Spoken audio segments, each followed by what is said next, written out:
Muhammad wa ala alihi sayyidina Rabbi shrah li sadri wa yassir li amri wa hlul 'uqdatam min lisani Rabbi zidna ilman wa Allahumma faqihna fi wa 'allimna waj'alna rizqan.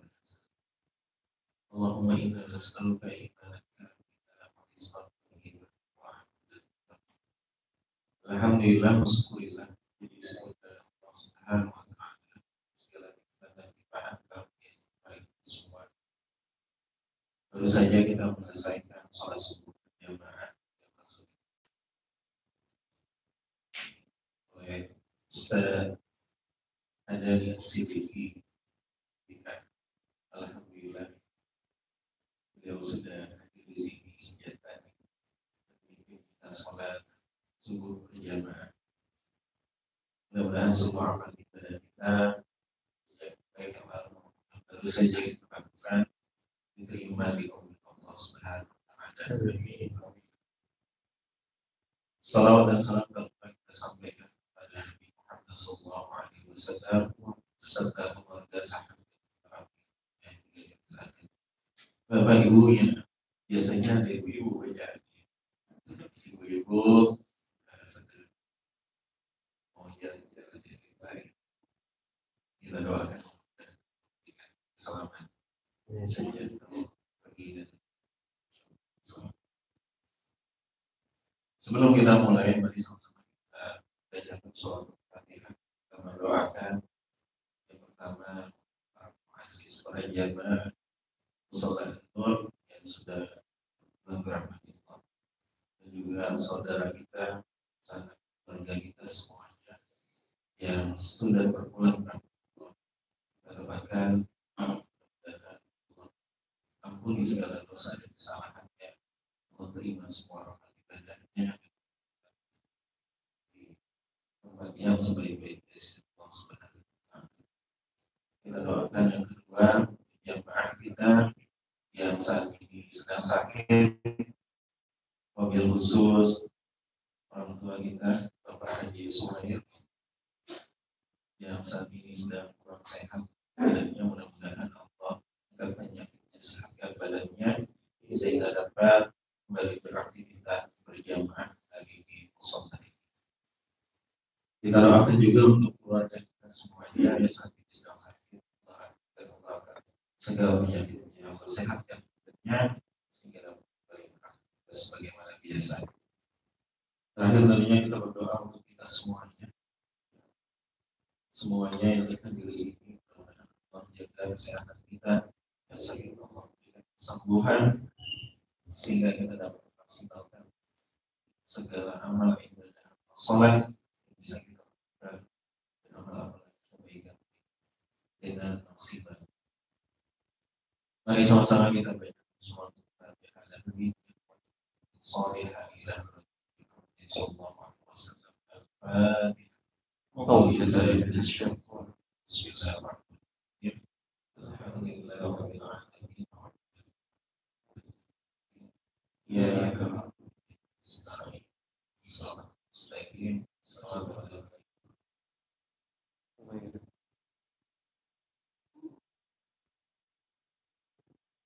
Ya, insya Allah mari sama-sama kita langsung kajian kita yang akan disampaikan Ustaz dari Siddiqi.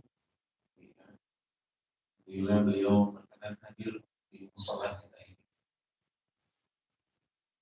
yang salah satu Ustaz dari Masya Allah punya sudah sangat luar biasa, sempat menempuh diri kaki.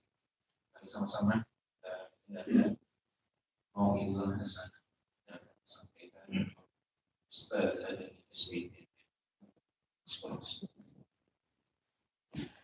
Bismillahirrahmanirrahim. Assalamualaikum warahmatullahi wabarakatuh.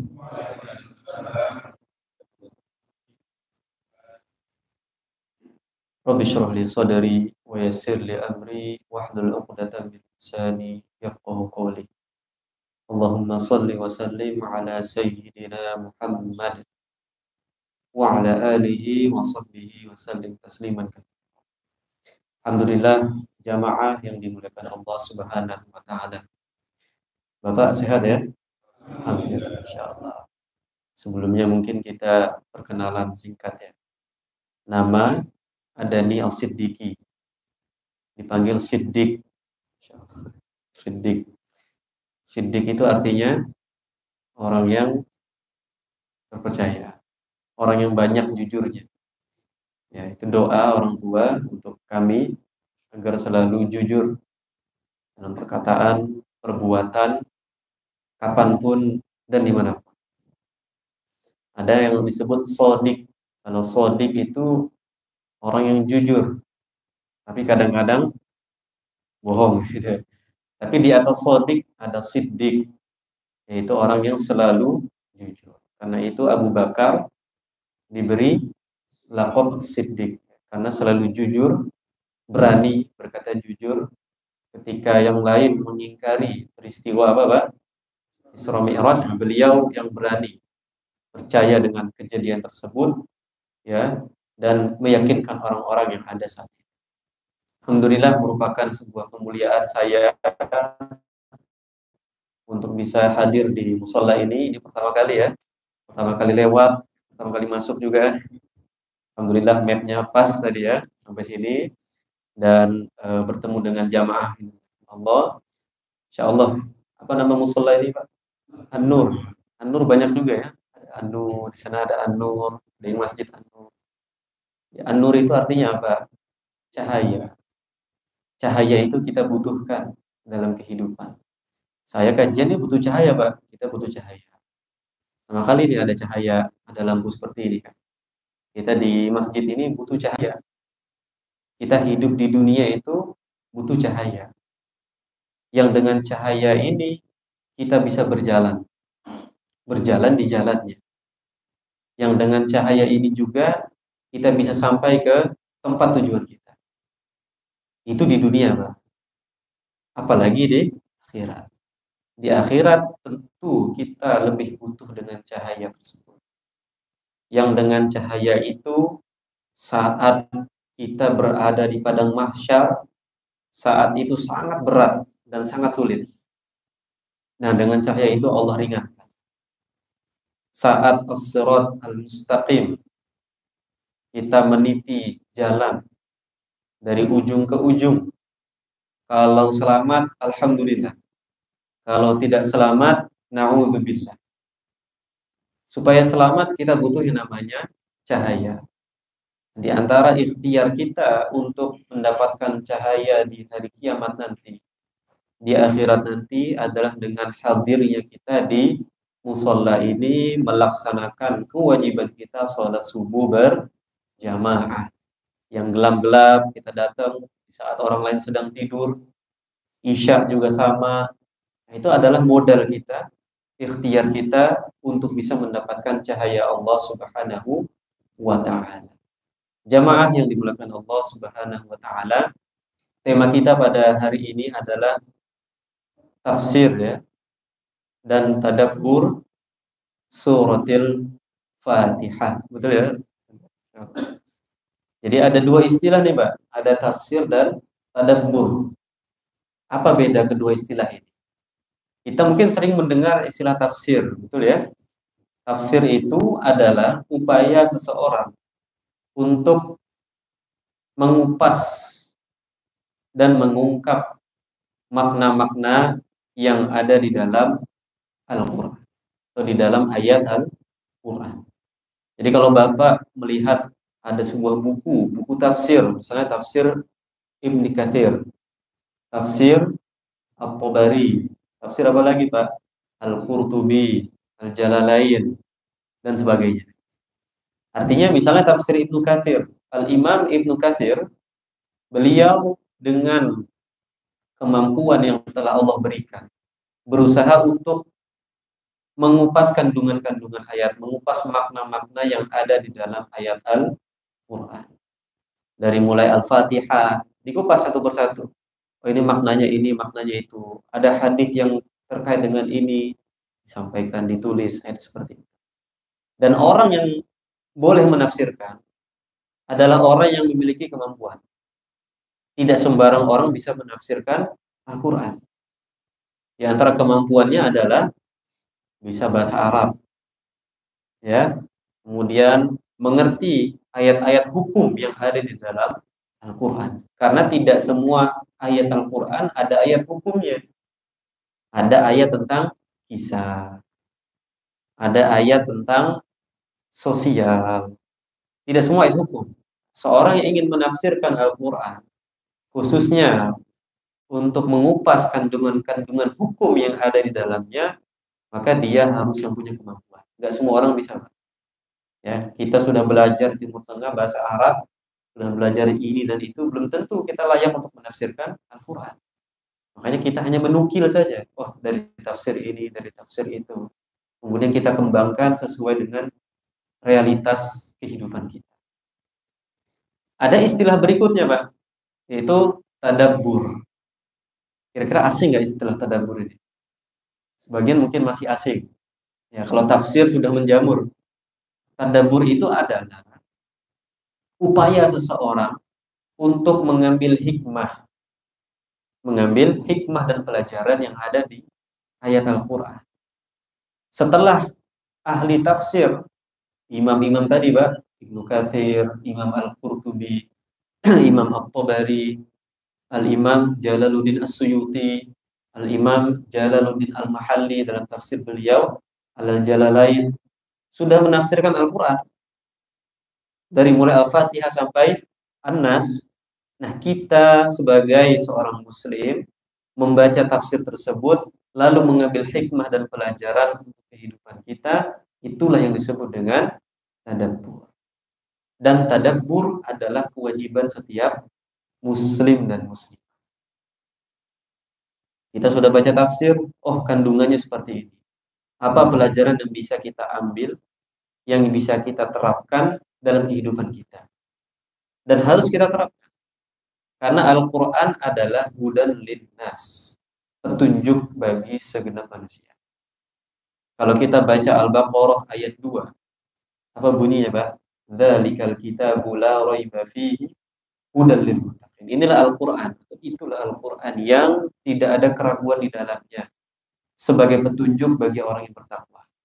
Ternyata ditafsirkan lagi dalam surah Al-Baqarah ayat 185, Allah berfirman, Syahrul Ramadan alladzi unzila fihi al-Quran hudan linnas wa bayyinatin minal huda wal furqan. Bulan Ramadan, bulan yang diturunkannya Al-Quran. Ya, sebagai apa, Pak? Hudan linnas, sebagai petunjuk bagi segenap manusia.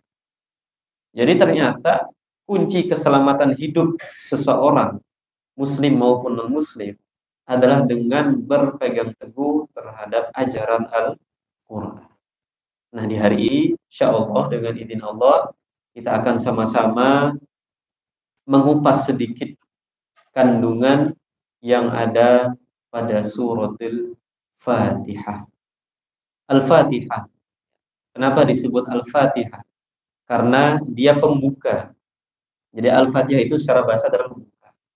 Pembuka secara umum, misalnya ada sebuah pintu. Pintu itu disebut Al-Fatihah. Pembuka. Al-Fatihah disebut sebagai Al-Fatihah karena dia mengawali Al-Quran. Sekarang pertanyaannya, ayat yang pertama kali turun itu ayat apa? Ayat 1-5 surah Al-Alaq, betul ya? Dan yang terakhir yang turun adalah surah, ada yang bilang Al-Baqarah ayat 185, ada yang bilang surah Al-Maidah dan seterusnya, banyak pendapat. Tapi pertanyaannya, kenapa yang pertama kali dalam mushaf kita itu Al-Fatihah? Kenapa enggak Al-Alaq? Pernah terpikir nggak kira-kira ini? Ya kan? Harusnya kalau berdasarkan urutan turun, yang pertama kali dalam mushaf kita adalah suratul Alaq. Bismillahirrahmanirrahim. Iqra bismi rabbikal ladzi khalaq. Ternyata kenapa Al-Fatihah? Karena sudah ketetapan Nabi. Ketika Nabi Shallallahu Alaihi Wasallam saat itu memerintahkan para sahabat seperti Zaid ibn Thabit dan timnya, tim penulis wahyu, Nabi bilang, wahai Zaid, tulis ayat ini di tempat ini, tulis surat ini di tempat ini. Jadi yang pertama kali yang ditunjuk oleh Nabi adalah tulis di urutan pertama surah Al-Fatihah. Karena itu ketetapan Nabi. Ketika Nabi menetapkan, maka pasti dari Allah. Karena wama yantiqu 'anil hawa. Nabi tidak berbicara, tidak bersikap dengan hawa nafsunya, melainkan atas wahyu dari Allah Subhanahu wa taala. Dan Al-Fatihah memiliki banyak nama. Kita kenal nama lain dari Al-Fatihah adalah Ummul Quran, induknya Al-Quran. Ummul Kitab, induknya Alkitab, yaitu Al-Quran. Kenapa disebut sebagai induk? Karena memuat pokok-pokok ajaran Islam. Di sana ada tentang sifat Allah. Baik Allah Maha Penyayang, Allah Maha Pengasih, atau sifat-sifat yang menunjukkan kekuasaan Allah. Di sana dijelaskan kewajiban kita sebagai seorang muslim. Di sana dijelaskan kunci keselamatan kita di dunia dan juga akhir. Jadi dia memuat pokok-pokok kandungan Al-Quran. Disebut juga Al-Fatihah itu dengan istilah As-Sab'ul Mathani, yaitu 7 ayat yang diulang-ulang terus. Kenapa disebut 7 ayat? Karena jumlah ayatnya ada 7. Kenapa disebut diulang-ulang terus? Karena memang diulang-ulang. Minimal setiap hari kita baca berapa, Pak? 17 kali minimal. Kalau tambah sholat sunnahnya, belum tambah kita ada doanya tadi, ada Al-Fatihahnya, dan seterusnya. Setidaknya minimal dalam sehari kita sudah membaca Al-Fatihah itu lebih dari 20 kali. Karena itulah dia disebut nama lainnya itu As-Sab'ul Mathani. Dalam surah Al-Hijr Allah berfirman, "Walaqad atainaka sab'am minal mathani wal Qur'anil 'azim." Wahai Muhammad, kami telah mewahyukan kepada engkau, kami telah memberikan kepada engkau 7 ayat yang diulang-ulang, yaitu Al-Fatihah, juga Al-Quran yang mulia. Ada lanjutannya, Pak. La tamuddanna 'ainaika ila ma matta'na bihi azwajan minhum wa la tahzan 'alaihim wakhfid janahaka lil mu'minin.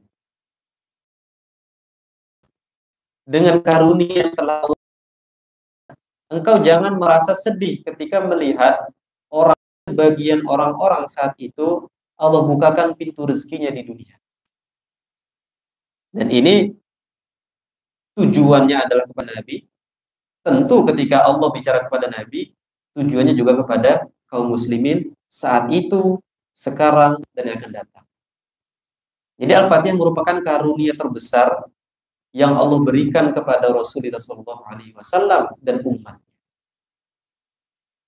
Jadi jangan kita itu terperdaya, tertipu dengan sebagian umat, sebagian golongan yang Allah bukakan pintu rezekinya, kita iri dan hasad. Kita mempunyai satu karunia yang sangat besar, yaitu suratul Fatihah.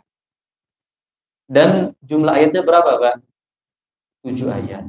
Karena memang dalam Al-Quran tadi disebutkan sab'un minal mathani atau as-sab'ul mathani. Tapi ulama berbeda pendapat. Apakah Bismillahirrahmanirrahim termasuk ayat atau tidak?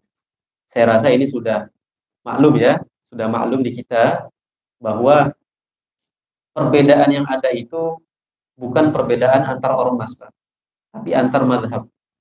Ya. Bismillahirrahmanirrahim. Sebagian mazhab fikih berpendapat ini adalah ayat, termasuk ayat dalam suratul Fatihah.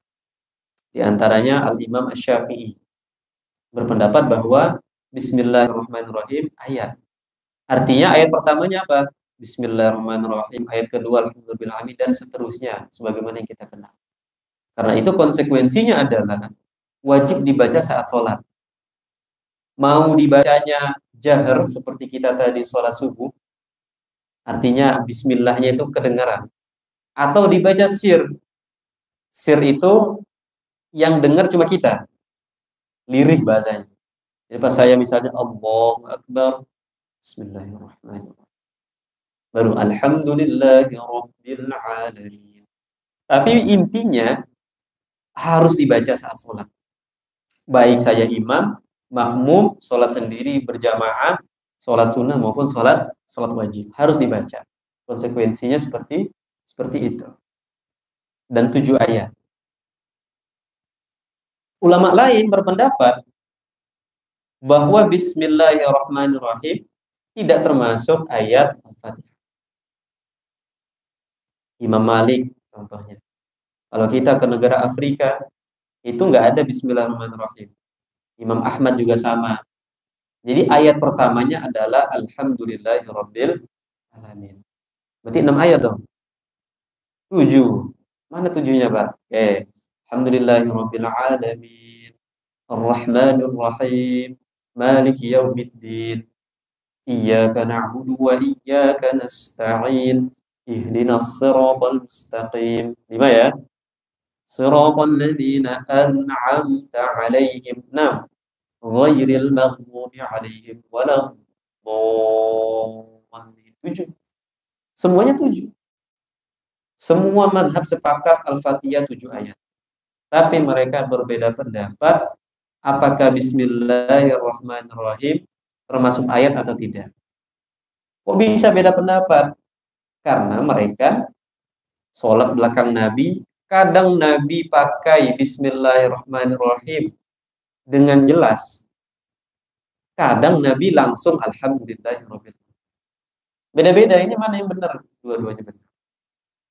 Bahkan seorang sahabat Muawiyah radhiyallahu anhu sholat jadi imam ceritanya.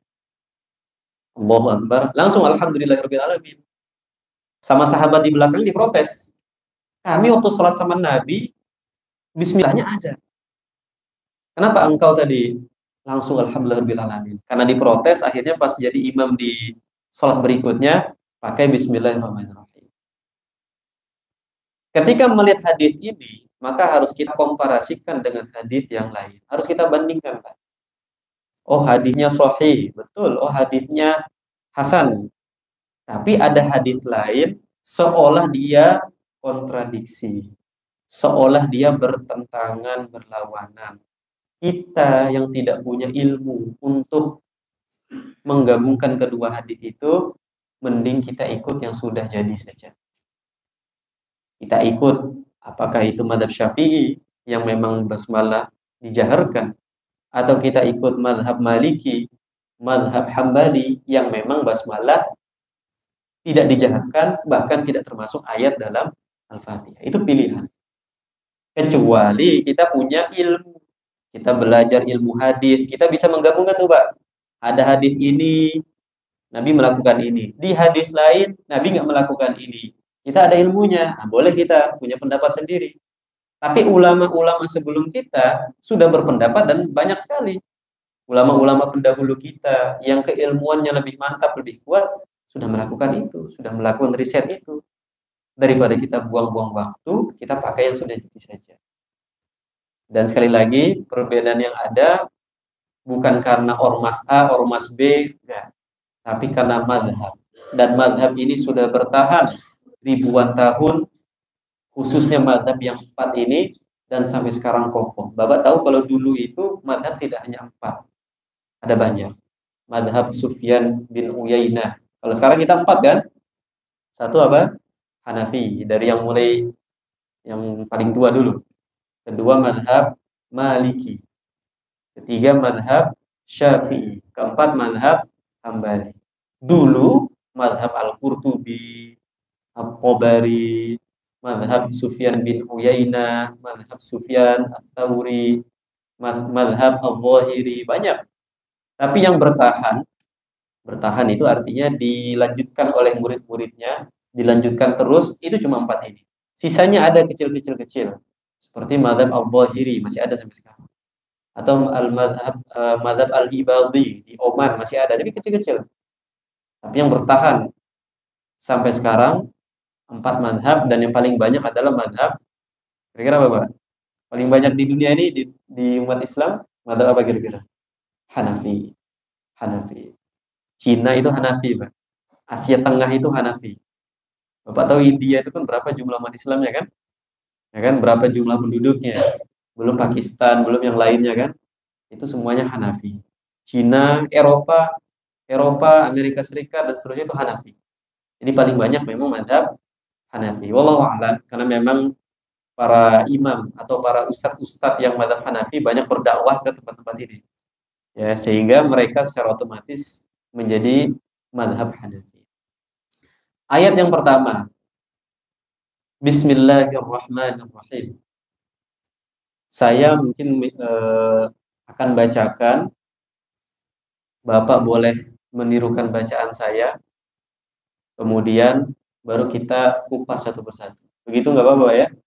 Supaya kita dapat tahsinnya juga. Berhubung ini adalah bacaan yang wajib dalam sholat, ada yang keliru sedikit panjang pendek, itu berpengaruh kepada keabsahan sholat kita. Bukan kesempurnaan, Pak, keabsahan. Beda ya. Kalau kita agak khusyuk, sah, tapi nggak sempurna. Banyak pikiran kemana-mana, itu sah, insya Allah. Selama kita rukunnya, pembatalnya kita jauhi, itu sah. Tapi Al-Fatihah dibaca salah, berpengaruh ke keabsahan. Sah atau enggaknya. Nah itu. Oke, pelan-pelan kita akan tahsin, perbaiki bacaan kita, barangkali ada yang salah, kita perbaiki hari. Ayat pertama. Bismillahirrahmanirrahim. Silakan.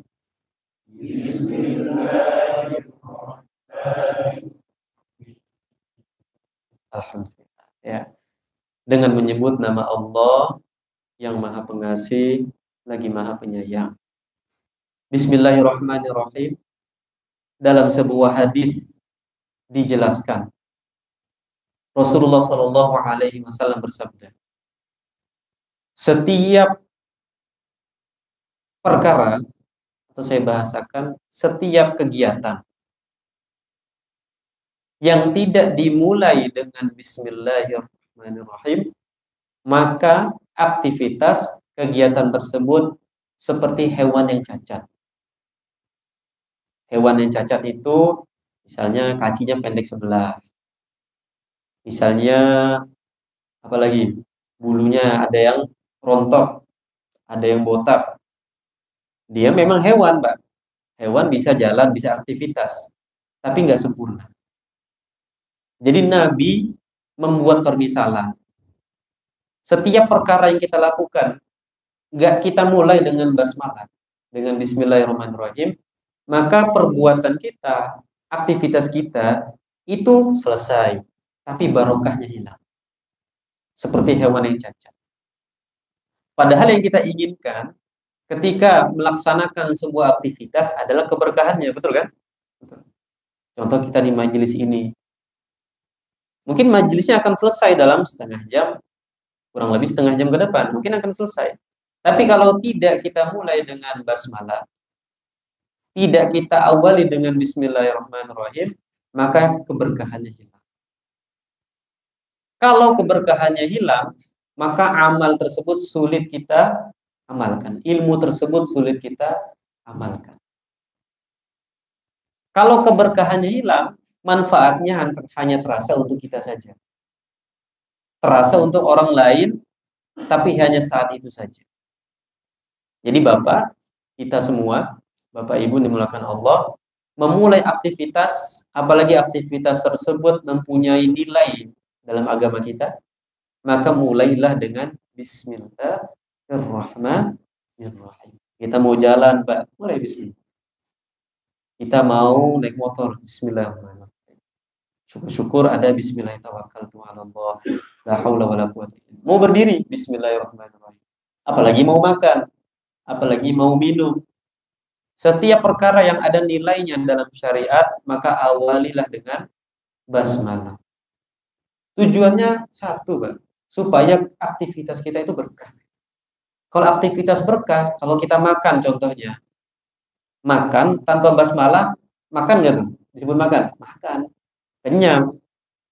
Tapi kalau kita awali dengan basmalah, tidak hanya kenyang, Pak. Makanan yang masuk mengalir dalam darah daging kita yang membuat kita bukan malas tapi semangat beribadah. Kan dua kemungkinan tuh kan. Kalau terlalu banyak kenyang, bisa kita malas, bisa kita semangat, tergantung. Malah yang ada kita malas misalnya, semakin ngantuk, semakin mager istilah sekarang kan, malas gerak. Tapi kalau kita awali dengan basmalah, mengharap keberkahan dari Allah, makanan, minuman yang masuk ke dalam tubuh kita harapkan itu bisa menggerakkan jasad kita, memaksimalkan ibadah dan ketaatan pada Allah Subhanahu wa Ta'ala. Minum, berjalan, padahal itu aktivitas yang mubah. Saya tanya Pak, makan pahala nggak? Makan enggak ada pahala. Minum enggak ada pahala. Tapi kalau kita mulai dengan basmalah, lalu kita niatkan tadi untuk kuat dalam ibadah, maka menjadi pahala. Tidur, jalan biasa, bukan jalan ke masjid, jalan biasa aja, itu ada pahala nggak? Enggak, itu perkara yang mubah istilahnya. Mubah itu dilakukan nggak dapat apa-apa, nggak dapat dosa, ditinggalkan juga nggak dapat apa-apa, nggak dapat pahala, nggak dapat dosa. Tapi kalau kita awali dengan basmalah, maka ada nilai di situ. Apalagi kita niatkan, ya Allah, dengan aku jalan kaki pagi ini, semoga kakiku, jasadku tambah kuat dan bisa melangkahkan masjid. Aku bisa semakin semangat beribadah. Nah, jadi kita awali dengan basmalah. Alhamdulillahirabbil alamin. Saya bacakan. Alhamdulillahirabbil alamin. Silakan.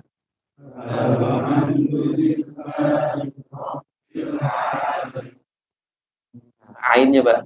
Rabbil alamin.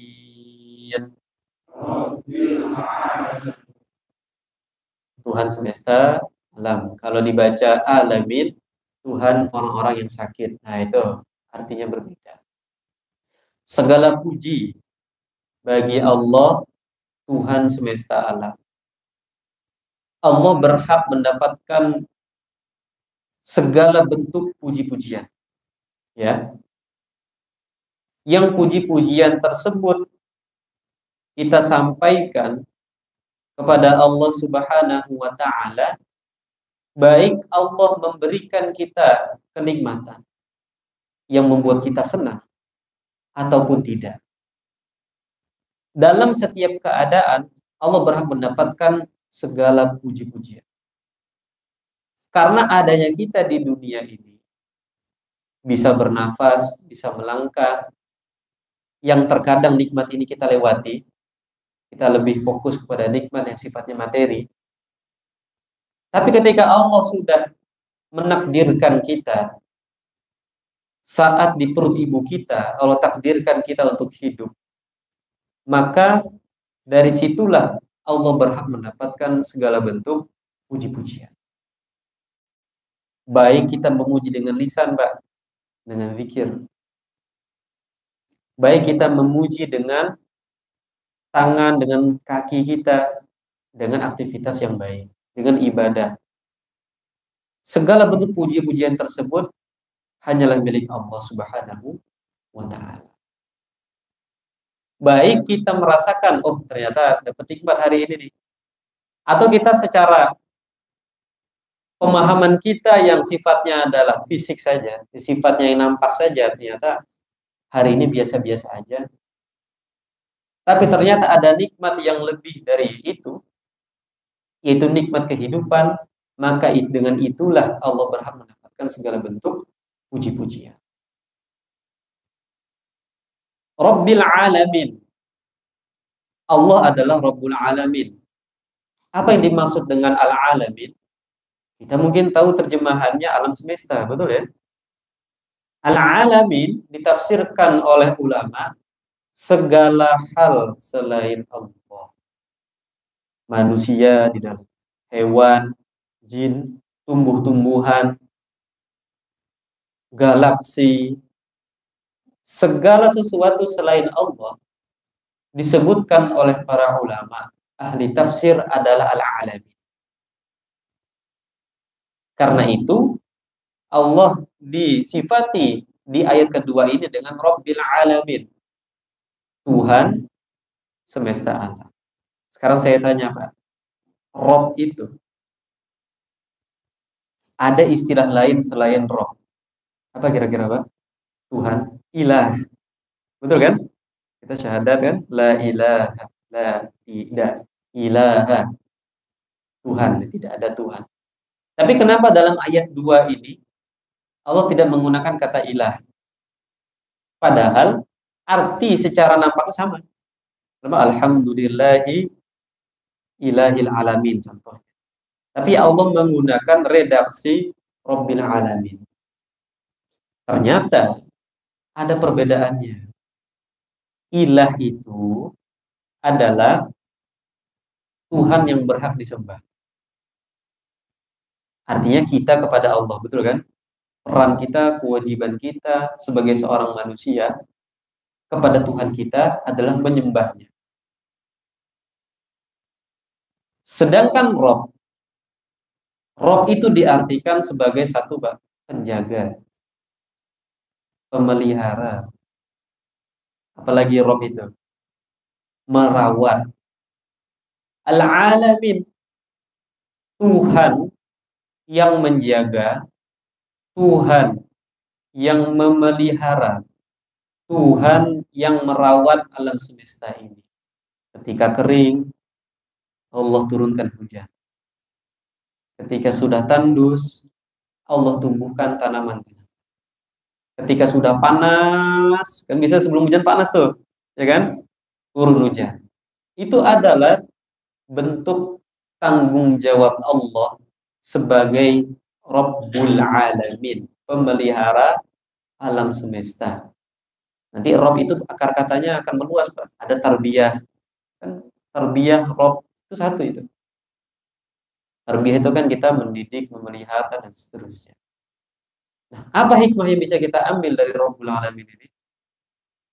Karena Allah sudah bertanggung jawab menjaga dan merawat alam semesta dengan baik, maka kita sebagai makhluknya harus menjaga dan merawat barang yang kita miliki.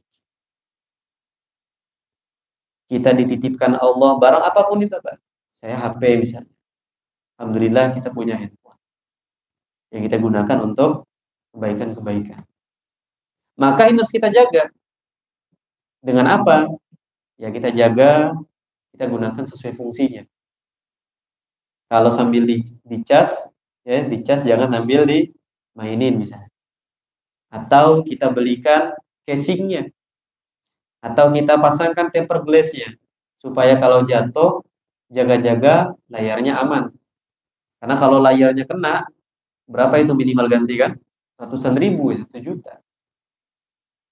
Nah, dari mana ini kita hikmah pelajaran ini? Dari ayat kedua dari surat Al-Fatihah tadi. Rabbil alamin. Jadi barang apapun yang sudah Allah berikan, Allah titipkan kepada kita, kita jaga sebaik mungkin. Apalagi ini baru barang, Pak. Allah titipkan kita anak. Allah titipkan kita istri. Allah titipkan kita rumah. Jangan titipan semua itu. Yang bukan punya kita itu. Kalau akan kembali kepada Allah semuanya. Maka jangan kita sia-siakan titipan Allah ini. Tidak kita rawat, kita biarkan. Bahkan kita tidak peduli apakah rumah ini mau hancur atau enggak. Kalau bocor, biarin aja lah. Kalau sudah kotor, enggak apa-apa. Nanti ada waktu. Nah, itu. Atau anak yang sudah Allah titipkan kepada kita. Enggak apa-apa lah. Anak-anak, ya terserah dia. Namanya juga anak-anak. Nanti sudah mulai besar, enggak apa-apa. Kan dia masih remaja. Dengan istilah remaja pun istilah yang bermasalah. Sudah mulai besar, kita lihat ada sesuatu yang kurang baik, enggak apa-apa. Dia masih proses dan seterusnya. Itu adalah bentuk kelalaian kita. Karena itulah jamaah yang dimuliakan Allah, amanah sekecil apapun, titipan sekecil apapun yang sudah Allah titipkan kepada kita, jangan disia-siakan. Apalagi titipan yang kaitannya dengan masa depan umat Islam, seperti anak kita. Mudah-mudahan anak kita semua dijaga Allah, menjadi anak yang sholih dan sholihah, menjadi anak yang taat berbakti pada kedua orang tuanya, menjadi anak sebagai penyejuk mata kedua orang tuanya. Lalu ayat ketiga, saya bacakan Ar-Rahmanir Rahim. Silakan Mbak. Ar-Rahman. Apa arti Ar-Rahman? Kalau dalam Al-Quran biasanya diterjemahkan dengan Maha Pengasih, betul ya? Kalau Ar-Rahim, Maha Penyayang. Apa bedanya pengasih dan penyayang? Ar-Rahman dan Ar-Rahim sama-sama berasal dari satu suku kata atau satu akar kata, yaitu rohimah. Apa, Pak? Rohimah. Rohimah itu artinya kasih sayang. Tapi ternyata meluas lagi ke bentuk kata yang lain. Ada Ar-Rahman, ada Ar-Rahim. Ada Maha Pengasih, ada Maha Penyayang. Ada bedanya gini? Pasti ada bedanya. Ketika Allah menyebutkan dua istilah berbarengan, itu pasti ada bedanya. Dijelaskan oleh para ahli tafsir bahwa Ar-Rahman adalah sifat kasih sayang Allah Subhanahu wa Ta'ala kepada makhluknya, kepada manusia khususnya, baik itu muslim maupun non-muslim. Allah kasih rezeki. Apa cuma ke orang muslim aja, Pak? Enggak. Allah bukakan rezeki pintu-pintu di dunia ini. Apakah cuma ke muslim saja? Enggak. Ke non-muslim pun Allah berikan. Sehingga dalam sifat Ar-Rahman ini berlaku hukum sebab akibat. Ketika seorang berusaha sungguh-sungguh untuk mendapatkan sesuatu, maka Allah akan berikan itu. Jangan heran ketika kita melihat orang non-muslim, kita lihat mereka lebih maju daripada kita sekarang. Baik secara teknologi, secara keilmuan, secara sosial dan sebagainya. Dalam kasat mata kita tentunya. Kalau kita bedah, itu ada kekurangan dan celah yang sangat banyak sekali. Tapi kita melihat mereka bisa mencapai ya dalam teknologi yang jauh melebihi ekspektasi kita. Padahal mereka non-muslim. Sementara kita, mohon maaf, muslim sekarang ketinggalan kan? Teknologinya, keilmuannya, literasinya ketinggalan. Apakah Allah nggak adil gitu? Kita merasa Allah nggak adil. Allah adil. Sifat Allah itu Allah Maha Adil. Tapi kenapa yang satu tidak beriman, yang kan nggak beriman ya, nggak percaya Tuhan, bisa sukses, ya kan? Ada mungkin nggak beriman tapi percaya Tuhan. Ini nggak percaya Tuhan, sukses sebagai ilmuwan, sebagai pakar. Orang Muslim yang nggak sholat juga sukses. Pintu rezeki dunia dibukakan untuk dia, dilancarkan karena sifat Ar-Rahman Allah. Orang yang berusaha dengan sungguh-sungguh, ya, maka Allah akan berikan hasil dari usaha dia itu. Nggak pandang bulu, Bang. Allah akan berikan itu. Makanya kita mengenal satu peribahasa dalam Arab. Itu adalah manjadda wajada. Siapa yang bersungguh-sungguh dia akan berhasil, akan dapat. Nah, ini berlaku untuk muslim maupun non-muslim. Tapi ada lanjutannya, Ar-Rahim, yaitu apa? Maha Penyayang. Ar-Rahim adalah kasih sayang Allah Subhanahu wa Ta'ala khusus kepada umat Islam saja. Di mana? Di akhirat. Jadi Ar-Rahim adalah kasih sayang Allah nanti di akhirat. Ketika sudah dihisab semuanya, maka orang yang punya iman, punya Islam dalam hatinya masuk surga. Apa masih ada ragu, Pak, kita masuk surga? Yakin nggak masuk surga, Pak? Hah? Yakin nggak masuk surga? Nah, yakin, harus yakin. Jangan ragu, jangan ragu. Karena sudah jaminan Allah yang mengucapkan kalimat tauhid di akhir hidupnya. ya, yang punya iman, yang punya Islam dalam hatinya, masuk surga, Pak. Walaupun beda-beda caranya, beda-beda derajatnya, beda-beda waktunya. Ada yang langsung masuk, ada yang ketunda dulu. Itu, tapi pada akhirnya kita masuk surga. Itulah bentuk kasih sayang Allah di akhirat nanti, khusus kepada orang Islam saja. Dan itu implementasi penerapan dari sifat Ar-Rahim. Ya, Allah Maha Penyayang. Ya, jadi dua sifat ini perlu kita bedakan. Ada Ar-Rahman, Allah Maha kasih sayang kepada seluruh umat manusia, seluruh makhluknya. Ada juga Ar-Rahim, yaitu kasih sayang Allah khusus kepada umat Islam saja. Itu tanda syuruk ya. Berarti kita tunggu 16 menit lagi kan? Karena masih waktu dilarang sholat. Betul ya. Baik, ayat keempat. Maliki yaumiddin. Silakan. Maliki yaumiddin. Baik, maliki. Ada yang membaca maliki.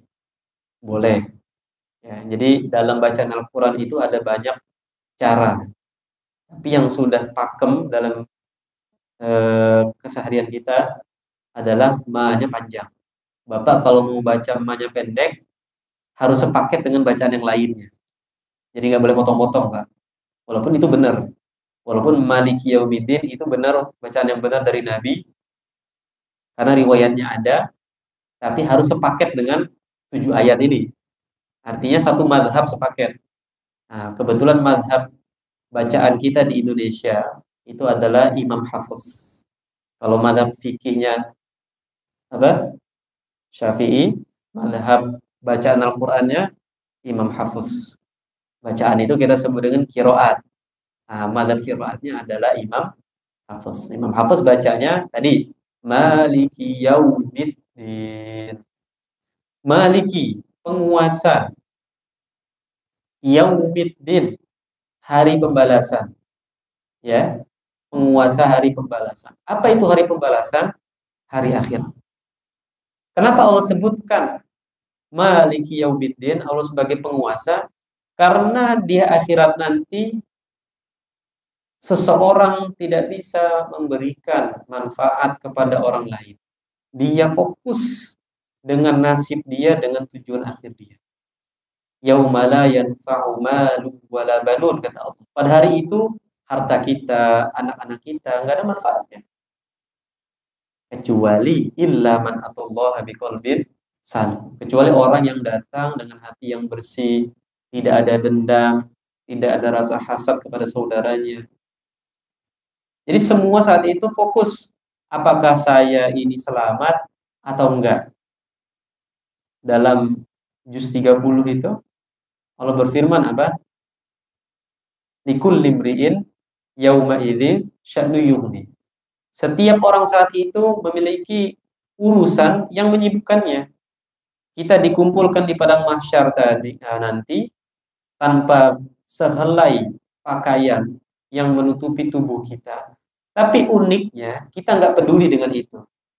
Kita nggak peduli depan kita, kiri, kanan, belakang kita nggak pakai baju, mohon maaf, nggak pakai pakaian. Itu kita nggak peduli. Kalau di dunia, mungkin, wah ini fulan nggak pakai ini, fulana nggak pakai ini. Tapi kita nggak peduli. Saking kita benar-benar berat saat itu. Saking benar-benar keadaan yang ada pada padang mahsyar itu sangat berat.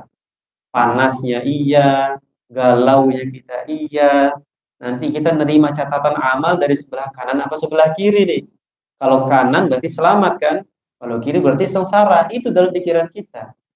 Dan semua itu ada dalam kendali Allah Subhanahu wa ta'ala. Makanya Allah menyebutkan Maliki Yaumiddin.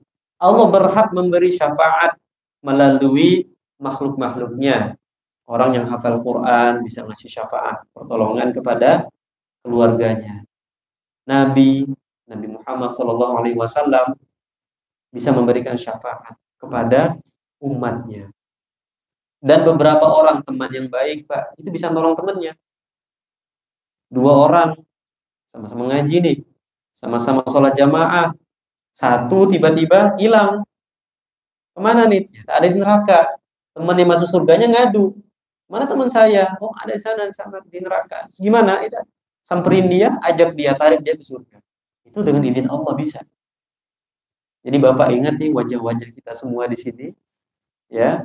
Kalau di antara kita ada yang nggak selamat, maka tugas kita adalah menyelamatkannya. Atau kita yang nggak selamat, maka kewajiban teman kita menyelamatkan kita yang sama-sama hadir di majelis ilmu subuh ini. Intinya adalah kita harus yakin bahwa ada kehidupan setelah kematian. Yakin, Mbak? Yakin nggak ini? Harus yakin. Ada yang meragukan, Mbak? Ada. Dulu dan sekarang. Apa kehidupan setelah kematian? Dipoles bahasanya dengan macam-macam. Intinya, tujuan dia adalah untuk membuat keraguan dalam hati kita. Kita nggak pernah menyaksikan itu, kok kita percaya? Nah, itulah hebatnya seorang muslim. Karena yang disebut dengan iman, kalau kita mungkin singkat bahas rukun iman, ada 6 kan? 6-6-nya kelihatan nggak? Enggak. Yang disebut dengan iman, kita yakin dan percaya dengan sesuatu yang sifatnya ghaib. Allah, malaikat, kitab-kitab. Kita percaya Allah menurunkan kitab suci, nggak hanya Al-Quran. Nggak boleh Pak kita beriman cuma Al-Quran saja. Al-Quran oke, karena depan mata saya. Tapi Zabur saya nggak percaya tuh. Taurat kita nggak percaya, itu nggak boleh. Bermasalah keimanannya. Makanya seorang yang sudah kuat fondasi imannya, walaupun itu adalah sifatnya ghaib, tidak nampak, tapi dia percaya dan dia yakin. Dengan keyakinan itu dia akan menyiapkan modal sebaik-baiknya untuk negeri akhiratnya. Dan modal yang paling baik adalah apa, Pak? At-taqwa. Bekal yang paling baik yang bisa kita bawa di akhirat nanti adalah at-taqwa. Apa itu takwa? Takwa itu saya lagi jalan, Pak. Di jalan misalnya. Di jalan ada duri yang mengganggu saya. Nah, takwa itu adalah kita menyingkirkan duri tersebut. Maksudnya apa? Kita tahu bahwa sesuatu itu buruk. Karena kita tahu itu buruk, maka kita jauhi itu. Itu at-taqwa. Jadi at-taqwa itu tidak hanya kita melakukan kebaikan saja. Tapi kita tahu bahwa sesuatu ini adalah sesuatu yang buruk, sebuah kemaksiatan, sebuah keburukan yang dapat mengundang murka Allah, kita jauhi itu. Ya. Ke anak kita misalnya, kita perlu pahamkan ke anak kita, nah, bahwa di luar sana kamu akan ketemu ini orang ngomong kotor misalnya, kamu akan ketemu orang pergaulan bebas. Anak perlu tahu itu. Kalau kita nggak pahamkan, siapa yang pahamkan dia? Orang lain kan, temannya. Ya kalau pahaminya benar. Kalau enggak, itu. Kita perlu pahamkan ke anak-anak kita. Kenapa saya bicara anak ya? Saya termotivasi ini dengan anak-anak itu kan adalah generasi pelanjut kita ya. Bapak di sini kan sudah senior, ya sudah senior. Jadi kita yang punya anak, lagi punya cucu, kita perlu pahamkan Pak. Kita perlu dialog dengan anak kita, dengan cucu kita. Di luar sana, kamu pasti ketemu orang yang ngomong kotor. Di luar sana, kamu pasti ketemu orang yang pergaulan bebas. Laki dengan perempuan, perempuan dengan laki-laki, bahkan itu melebihi batas. Dan itu tidak boleh dalam agama kita. Anak perlu tahu itu. Sehingga dia punya benteng dan fondasi yang kuat. Itulah namanya takwa. Takwa itu bukan dia polos, nggak tahu apa-apa. Itu mudah kena. Tapi takwa itu dia tahu ini buruk dan dia menjauhinya. Bahkan nggak hanya menjauhinya, dia bisa merubahnya. Kan harapannya seperti itu kan.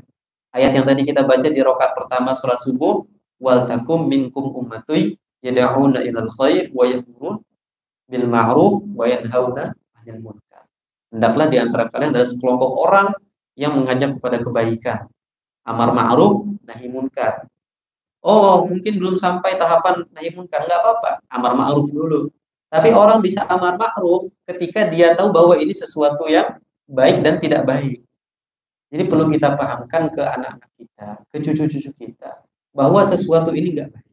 Itu yang menjadi bekal dia di akhirat. Untuk di akhirat nanti adalah at-taqwa. Ayat yang kelima.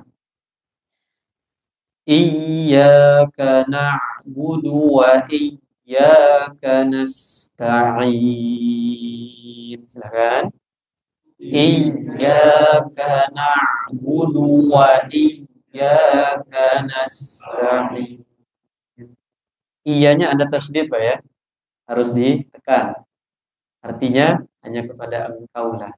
Tapi kalau tasydidnya hilang, artinya berubah menjadi cahaya matahari. Iyyaka na'budu, hanya kepada Engkau lah kami menyembah.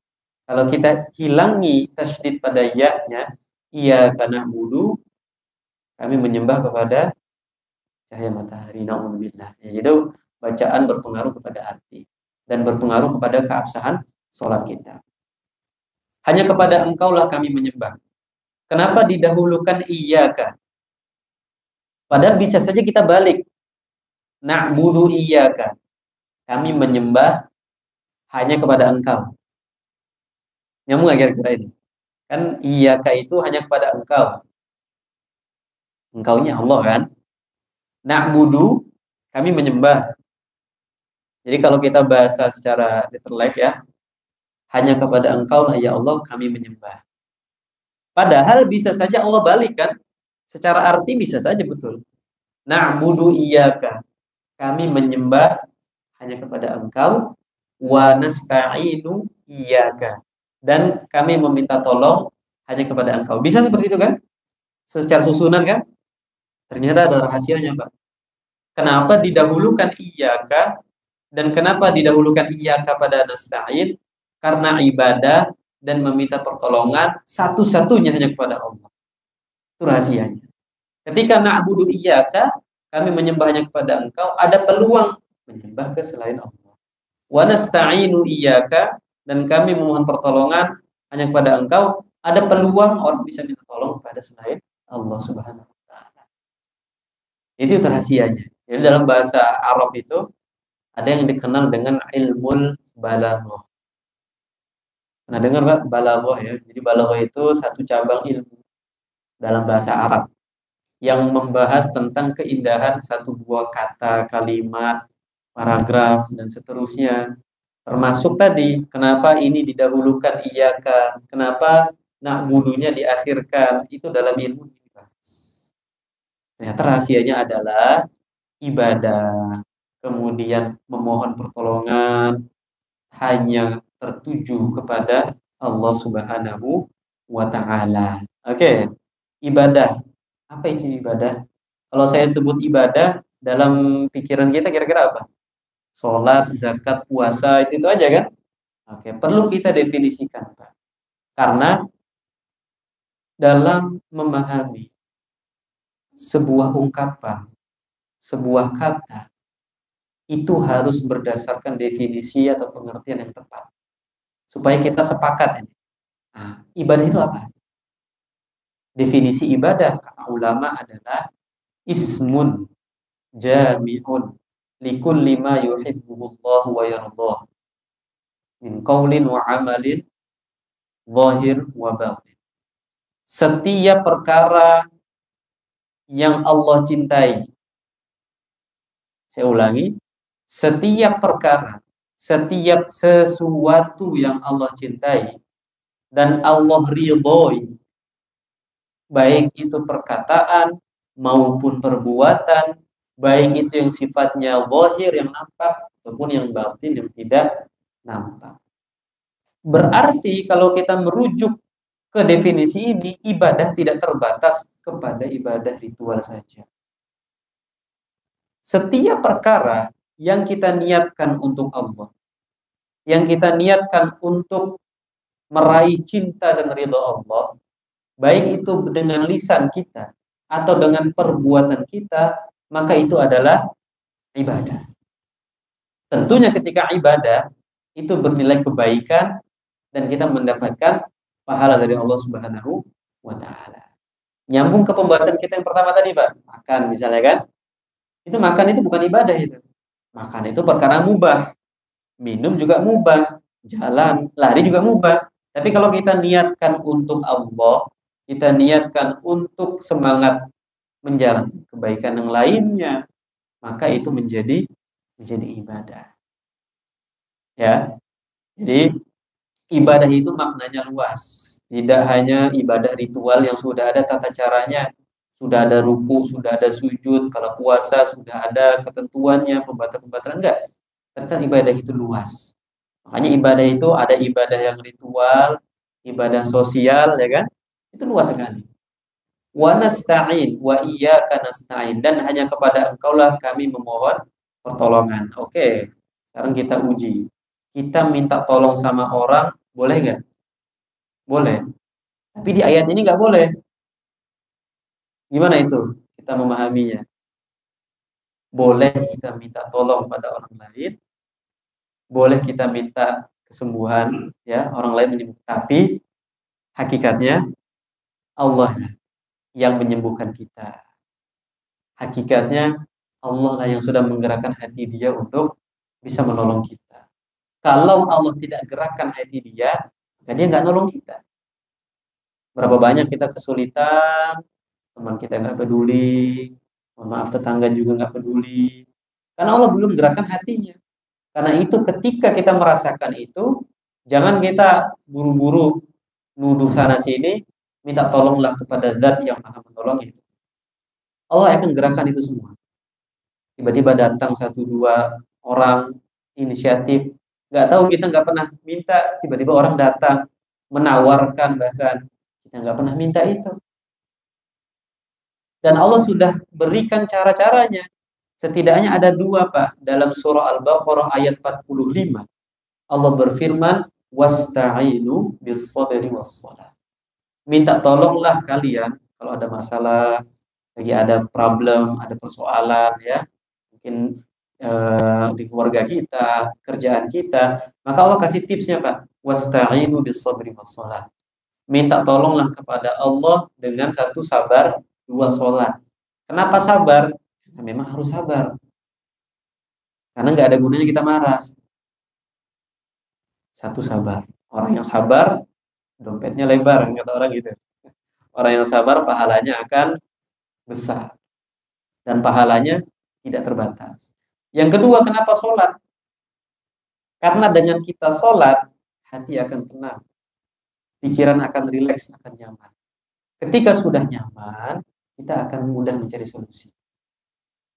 Karena itu, Nabi ketika lagi jalan sama Bilal, capek-capeknya, panas-panasnya, kata Nabi apa? Ya Bilal, arih Nabi sholat.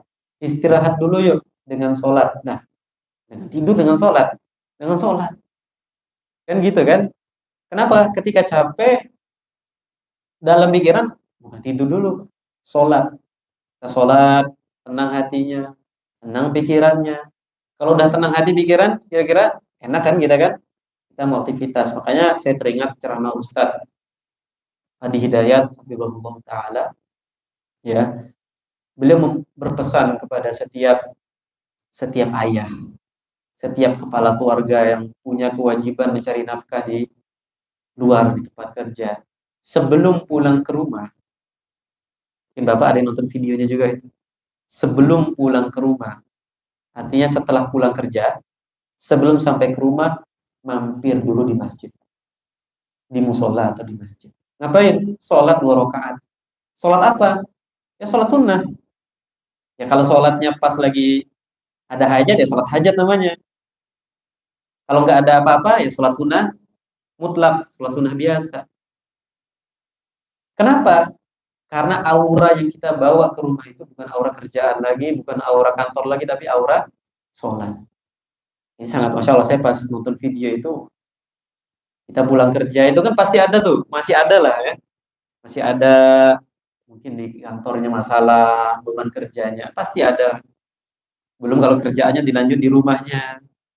Tapi aura yang kita bawa, itu bukan aura kantor lagi. Yang kita mungkin gondok-gondokan sama teman. Nggak mungkin dong kita bawa itu ke rumah. Masa kita gondok-gondokan sama anak, sama istri. Gimana hidup kita nggak tenang? Tapi yang aura yang kita bawa adalah aura sholat. Semangat sholat. Ruh sholat. Jadi pesan, saya hanya menyampaikan yang sudah pernah saya lihat, ya, untuk para ayah, bapak-bapak, ya, mungkin ibu juga yang punya kerjaan di luar. Nah, sebelum sampai ke rumahnya, sempatkan mampir, berwudu, ya, di masjid, di musola, sholat 2 rakaat, sholat sunnah. Ya. Insya Allah kalau itu kita lakukan, maka di rumah kita akan tenang. Kerjaan tetap ada tuh, masalah tetap ada, tapi pikiran kita lebih rileks, lebih nyaman. Dengan anak interaksi juga lebih enak bawaannya kan. Dengan istri juga seperti itu. Dengan istri kita belum nikah, Pak. Ya semoga Allah segerakan gitu kan. Ya. Tapi ini pesan saya untuk para ayah ya yang punya kewajiban mencari nafkah di luar sana. Ayat ke-6, ihdinas siratal mustaqim. Silakan. Ihdinas siratal mustaqim. Ya Allah, tunjukilah kepada kami jalan yang lurus. Artinya kita masih sesat dong. Paham ya? Sebagian berpendapat seperti itu. Kita ini masih sesat. Padahal kita udah dalam cahaya hidayah Islam. Kenapa kita harus minta minimal 17 kali dalam sehari? Apa kita masih sesat? Bukan. Karena tidak ada yang menjamin keselamatan kita.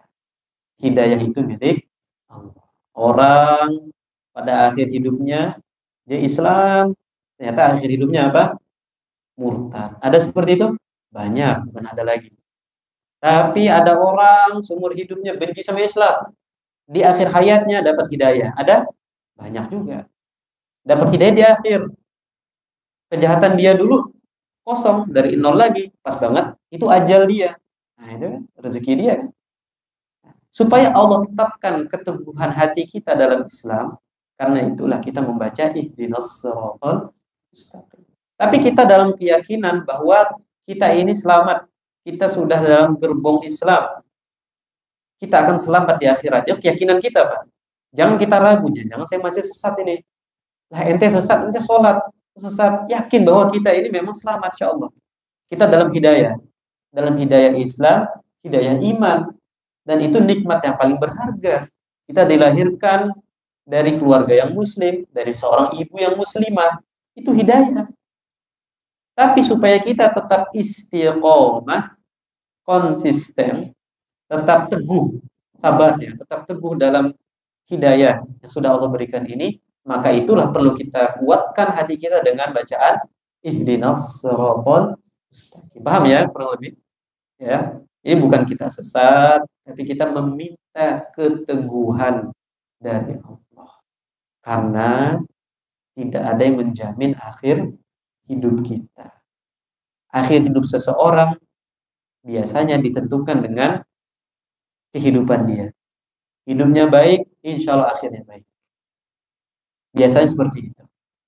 Nah, untuk minta keteguhan, maka kita mohon supaya Allah teguhkan hati kita dalam keimanan. Apa itu as-siratal mustaqim? Ditafsirkan di ayat 7. Saya bacakan. Siratal ladzina an'amta 'alaihim. Silakan, Mbak. Siratal ladzina an'amta 'alaihim. Satu-satu ya. Yaitu jalan yang telah engkau beri nikmat kepada mereka. Siapa mereka? Umat-umat terdahulu yang mereka istiqomah, konsisten dengan Nabi dan Rasul mereka. Dulu itu nggak mudah. Kita sekarang umat akhir zaman, ya, kemudian dengan syariat yang wasatiyah. Apa itu wasatiyah itu? Moderat atau pertengahan, nggak terlalu keras, nggak terlalu lembek. Dulu zaman Nabi sebelum Nabi Muhammad SAW, kita ketahui bahwa syariatnya itu sangat keras. Karena itu banyak yang tidak bertahan. Dan lebih parahnya membunuh nabi-nabi mereka. Contoh Bani Israel. 124.000 nabi paling banyak diturunkan ke mana? Ke Bani Israel. Jadi nabi itu jumlahnya 124.000. Di antara 124.000 ada 313 rasul. Apa bedanya? Rasul bawa syariat, bawa kitab. Kalau Nabi enggak, dia ikut dengan Rasul sebelumnya. Nabi Harun, Nabi Musa. Siapa yang Rasul? Musa alaihissalam. Siapa yang Nabi? Harun. Karena Nabi Musa punya bawa syariat baru kan? Bawa kitab Taurat. Nabi Harun itu ikut syariat Nabi Musa alaihissalam. Nah, orang-orang terdahulu yang istiqomah konsisten membersamai Nabi mereka, nah itulah yang kita harapkan sekarang. Bagaimana ketika kita nggak membersamai Nabi kita secara kehidupan nyata, tapi secara kehidupan sehari-hari kita, walaupun tidak melihat Nabi, tapi ajaran-ajaran Nabi, pedoman-pedoman yang sudah Nabi sampaikan, masih kita amalkan, kita istiqomahkan sampai mati. Itu. Bukan yang kedua, ghairil maghdubi alaihim walam muwaddin. Silakan, Pak. Ghairil maghdubi alaihim walam muwaddin. Bukan jalan yang engkau murkai. Ditafsirkan sebagian ulama sebagai kaum Yahudi. Waladhdallin, dan bukan jalan mereka yang sesat. Ditafsirkan oleh sebagian ulama sebagai orang Nasrani. Tapi sebelum dua kaum ini, sudah banyak umat-umat terdahulu yang telah Allah sesatkan, yang telah Allah azab mereka disebabkan mereka enggan mengikuti ajaran Nabi. Nabi Hud, Pak, pernah dengar kisah Nabi Hud? Pernah baca sebelumnya? Itu punya umat. Nama kaumnya adalah kaum Ad. Membangkang kepada Nabi Hud, akhirnya diadab dengan gempa bumi. Nabi Nuh, ya, kaumnya membangkang. Selama kurang lebih 950 tahun Nabi Nuh berdakwah, yang ikut beliau hanya puluhan orang saja. 950 tahun berdakwah, yang ikut hanya puluhan orang saja. Nah, itu dimusnahkan, dibinasakan Allah.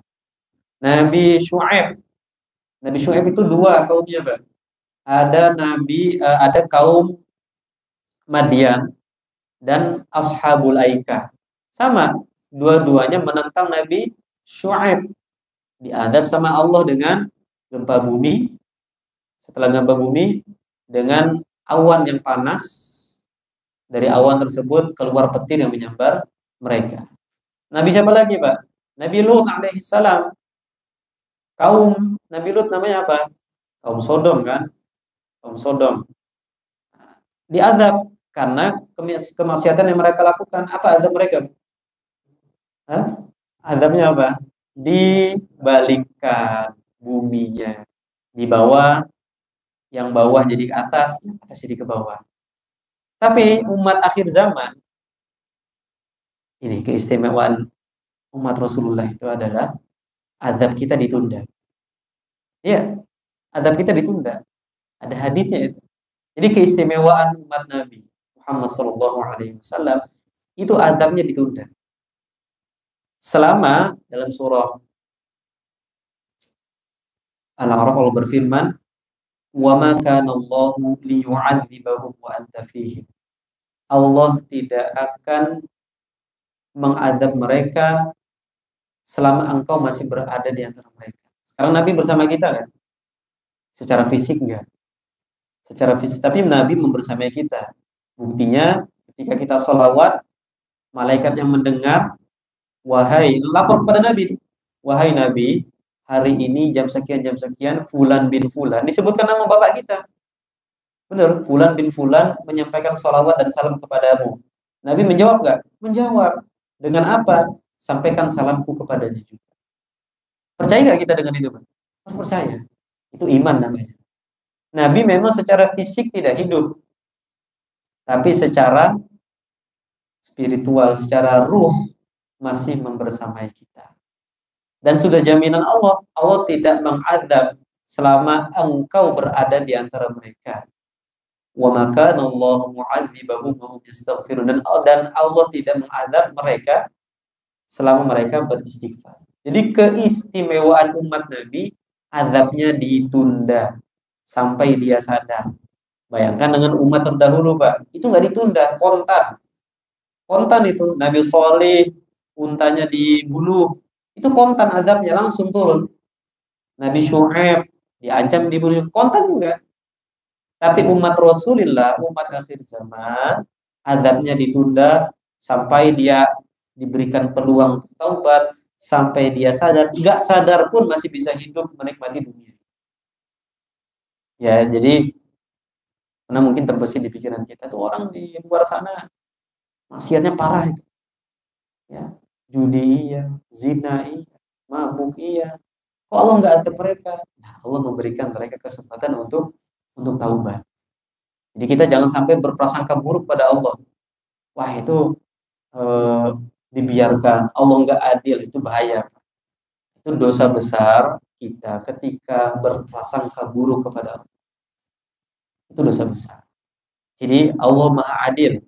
Tapi ketika Allah membiarkan segolongan manusia untuk hidup mereka bergelimbangan dengan kemaksiatan, tidak percaya Tuhan, Allah berikan sampai mereka ada kesadaran, pada akhirnya mereka taubat.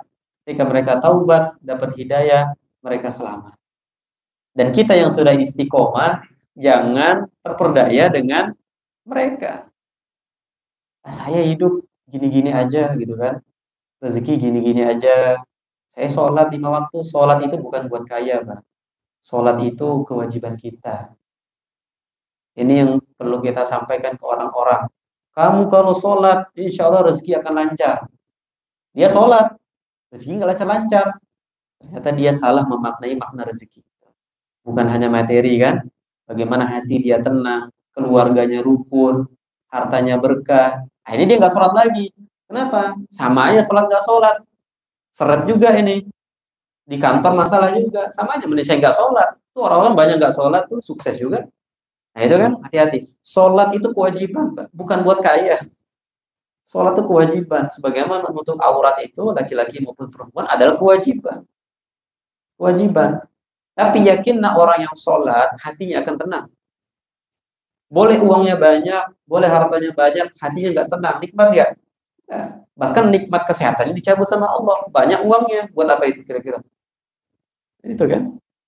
Jadi kita bersyukurlah dengan apa yang telah Allah berikan. Dan itu yang terbaik untuk kita, Pak. Dalam surah Asy-Syura Allah berfirman, kalaulah, andailah, walau basatallahu rizqa li'ibadihi labaghaw fil ardh. Kalaulah Allah lapangkan pintu rezeki di dunia ini untuk hamba-hambanya, mereka pasti akan berbuat kira-kira apa? Melampaui batas. Kalau setiap kita, Pak, punya 1 M kira-kira sekarang, 1 M, mau nggak, Pak? Mau. Buat apa itu? Kan itu kan pertanyaannya kan. Jadi yang kita punya itu baik untuk kita. Ya ada 1 M. Kira-kira bersaing lagi nggak tuh? Bersaing lagi. Bersaingnya bisa nggak sehat. Terus ngumpulin banyak, saling hasad sama si fulan. Kok dia bisa dapat lebih banyak dari saya, dan seterusnya. Jadi ada lanjutan ayatnya tadi. Walaki yunazzilu biqadari ma yasha. Tapi Allah itu memberikan rezeki dengan kadar yang Allah kehendaki, dan itu yang terbaik untuk kita. Jadi apa yang kita dapatkan, yang kita miliki hari ini, itu yang terbaik untuk kita. Belum tentu kita dapat banyak, kita masih bisa seperti ini. Rajin sedekah, hadir majelis ilmu, 5 waktu di masjid, belum tentu.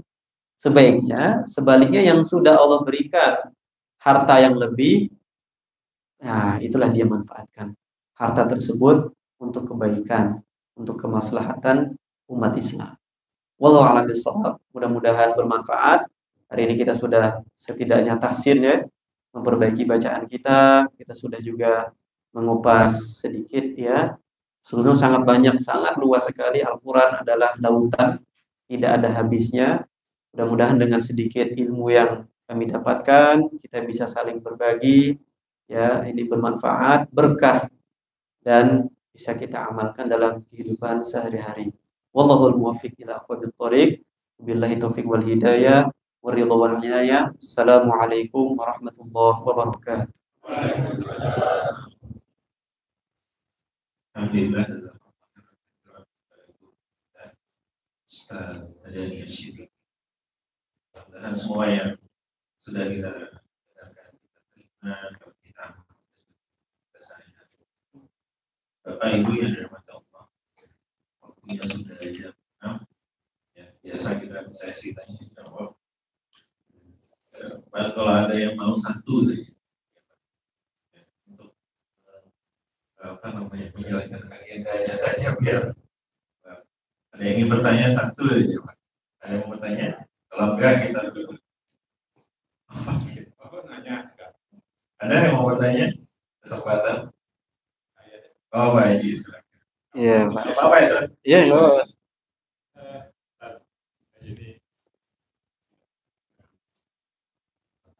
Iya.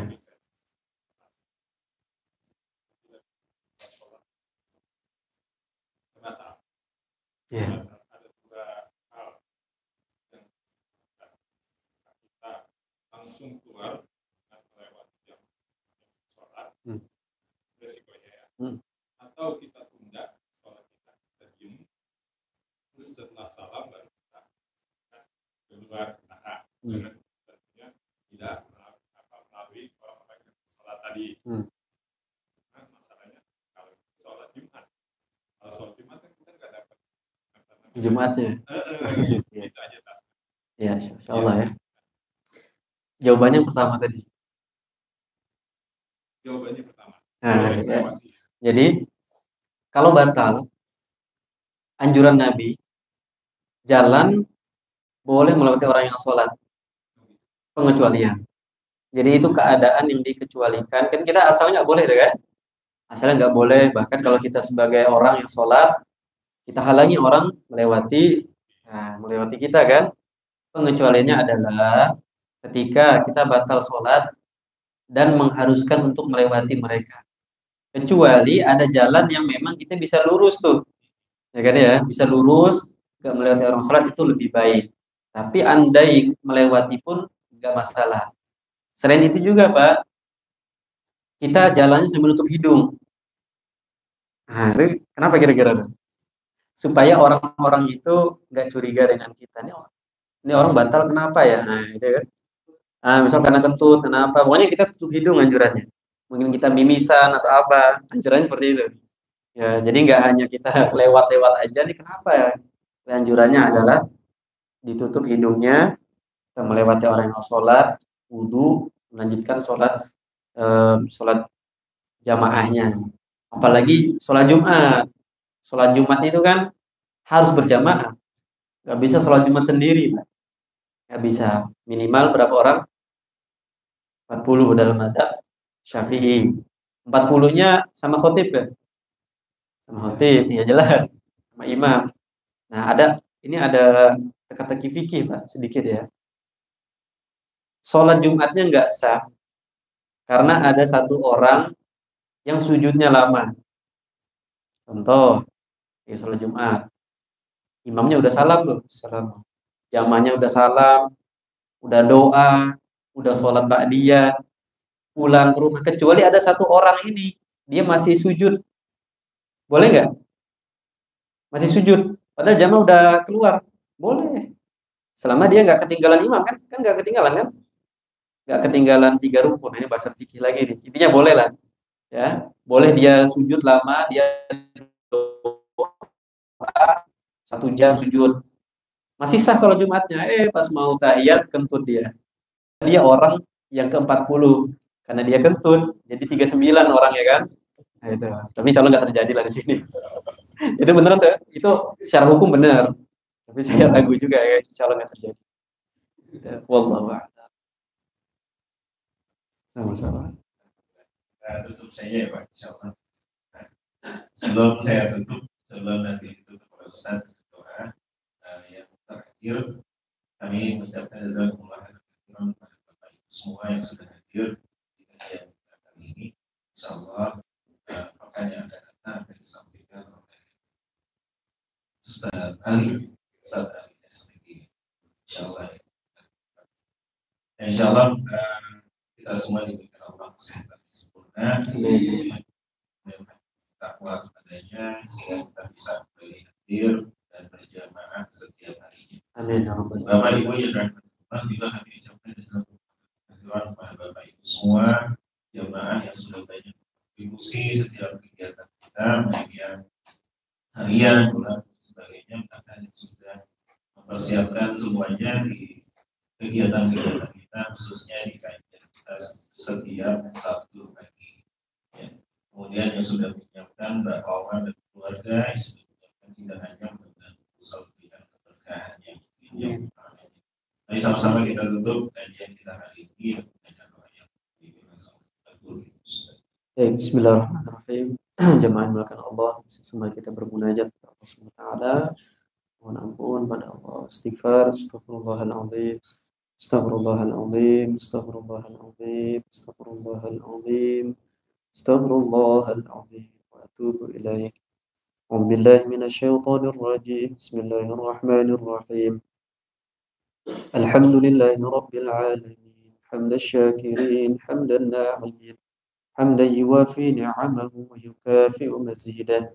يا ربنا لك الحمد ولك الشكر كما ينبغي لجلال وجهك الكريم وعظيم سلطانك.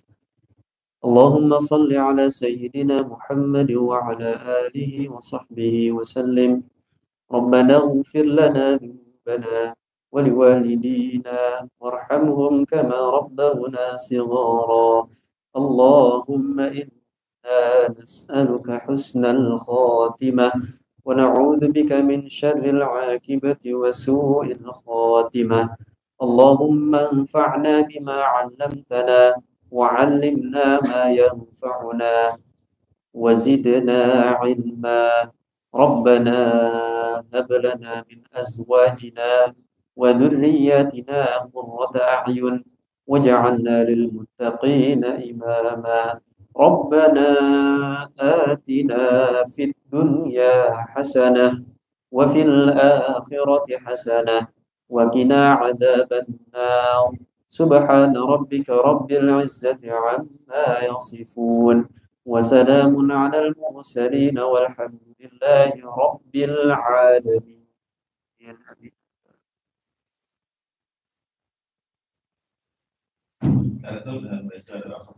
Subhanallah. Silakan langsung